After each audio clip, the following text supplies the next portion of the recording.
Mayor নামেই ময়ূর হয়ে কর্পোরেশনে বসে আছে।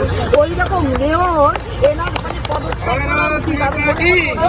করতে পারেন না বলে করেন না।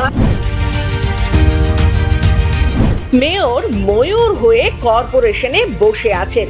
শিলিগুড়ি পুর নিগমের মেয়র গৌতম দেবকে তীব্র কটাক্ষ করে এমনটাই মন্তব্য করলেন ডাবগ্রাম ফুলবাড়ি বিধানসভা কেন্দ্রের বিধায়িকা শিখা চ্যাটার্জি। শিলিগুড়ির ডাম্পিং গ্রাউন্ডে ডাবগ্রাম 1 ও ডাবগ্রাম 2 অঞ্চলের আবর্জনা ফেলতে বাধা দেওয়া হয় শিলিগুড়ি পুর নিগমের তরফে বলে অভিযোগ। এরপর ঘটনার খবর পেয়ে ঘটনাস্থলে পৌঁছন বিধায়িকা শিখা চ্যাটার্জি।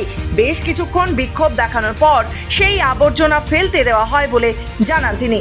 অভিযোগ, ডাম্পিং গ্রাউন্ডটি ডাবগ্রাম ফুলবাড়ি বিধানসভা কেন্দ্রে। অতএব যেখানে ডাবগ্রাম 1 ও 2 অঞ্চলের আবর্জনা ফেলতে বাধা দেওয়া হয়েছে, শুধু আজকে নয়, এর আগেও এমনই বাধা সৃষ্টি করা হয়েছিল বলে অভিযোগ রয়েছে বিধায়িকার। এখানে বলে কর্পোরেশন থেকে বাধা দিচ্ছে। আমি মনে করি কর্পোরেশন থেকে বাধা দেবার কি আছে? বিধানসভা 1 নম্বর হচ্ছে আমার, 2 নম্বর এই জায়গায় প্রধান থেকে আরম্ভ করে সবকিছু মানে ইয়েতে রয়েছে। প্রধানরা এসে, পঞ্চায়েতরা এসে এখানে ফেলছে। ডাবগ্রাম 1 ডাবগ্রাম 2 এর ময়লা এখানে পড়বে, অসুবিধাটা কোথায়?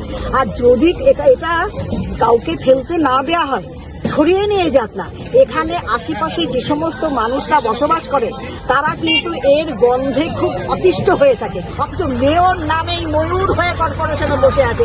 ওই রকম মেয়র এনার মানে পদত্যাগ করা উচিত। করতে পারেন না বলে করেন না। ওনার পোস্ট ধরে থাকা হচ্ছে ওনার কথা। দেখুন, আপনারা জানেন মানে শহরে জল দিতে পারছেন না, উনি সব দিক থেকে বেহাল। উনি একবারে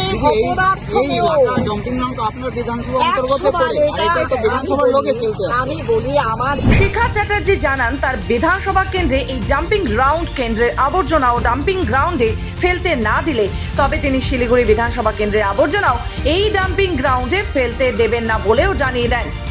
উত্তরবঙ্গ থেকে নিজস্ব প্রতিনিধি রিপোর্ট, খবর বাংলা।